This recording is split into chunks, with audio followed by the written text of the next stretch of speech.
So I'm going to continue on with some gameplay footage. And what we can see here is when you log on to the game, you'll get into this kind of portal-like thing. It's very similar to Blizzard's Battle.net.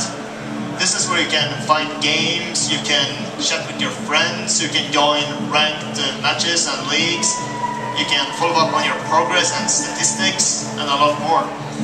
The easiest way to get right into the action of Bloodline Champions is by using the built-in matchmaking system, which will match you up versus a suitable opponent on the same skill level.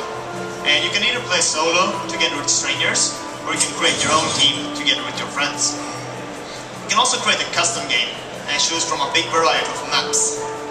The most common maps in Bloodline Champions are the arena maps, where the rules are pretty basic. Kill the other team before they kill you. There are also two other game modes, which are Capture the Artifact, is kind of similar to ordinary Capture the Flag, and Conquest, where players fight to gain control over different territories across the map. The core of Bloodline Champions is, however, the different fighters, the different bloodlines. And these are all divided into archetypes, similar to that of an MMO, where you have healers, you have tanks, you have melee damage dealers, you have ranged damage dealers, and they all play their specific role in combat.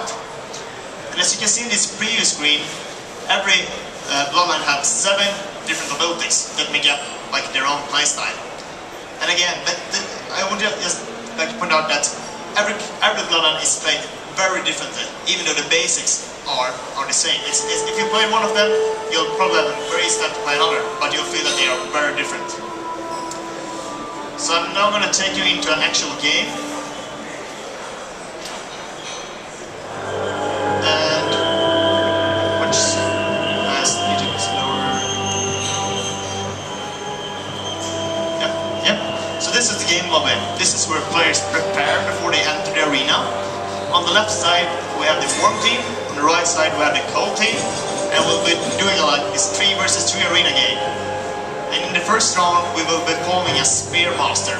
This is this melee damage dealer character that is really deadly in close combat, and is like an expert at hit and run tactics.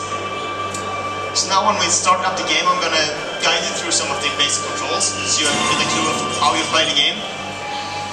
So in Bloodline Champions, every player controls their character with the WASD keys, and you use the mouse to look around and aim.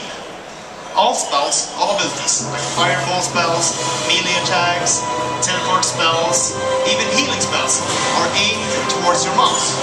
So it's kind of similar to a top-down shooter. It's very skill-based. Can you hear me? It's not too loud? Yeah, it's okay. Sound? Yeah. On the bottom bar, you can see the ability bar. And the Spear Monster has on his mouse one button, has this simple war attack where he slashes at his enemies with his spear. The secondary attack has this kind of harpoon where he throws his spear at his enemy, and if he hit them, he will be pulled to the enemy's position. So it can be used to close distance from him and his target. And the third ability is the space bar. This is sort of a defensive ability. And every bloodline has their own defensive mechanics. So, for instance, the Spear Master can turn himself invulnerable for about 1.5 seconds. Other bloodlines can do these giant leaps, they can teleport, they can increase their speed or put on a shield. So the space bar is a very important ability when you're playing either bloodline. So it's when you're new at the game, mouse 1, mouse 2 and space is the most important keys. And in this round we are following a Herald. This is one of the healers in Bloodline Champions, which is more into protecting her allies more than trying to deal damage to his enemies. You can see that he just used one of his teleport spells, and he also got blinded by a ram. When you get blinded, it's like a Counter-Strike actually blinds the screen. Another thing that I would like to point out that beneath the player's health bar, there is this ability bar.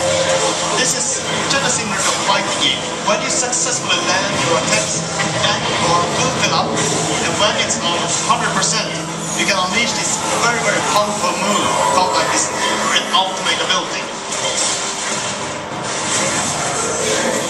And we can see that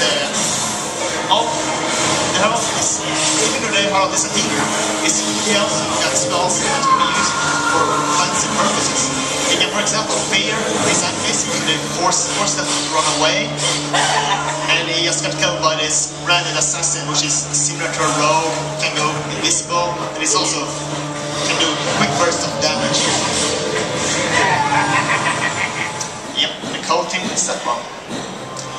You can also see that there's a lot of different settings in Bloodline Champions. First we saw this wasteland temple, then there was a jungle, and now we have this snowy mountain temple on top of it.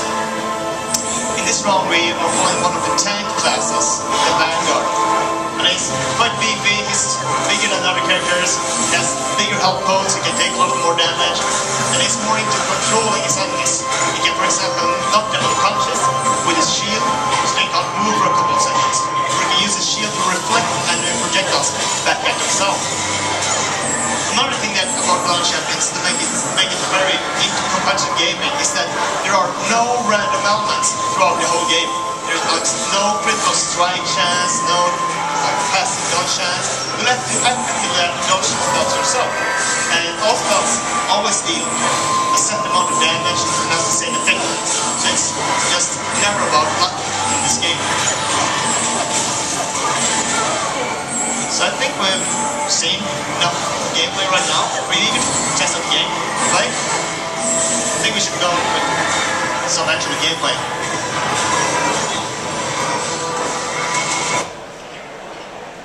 So you can just flip up your laptops and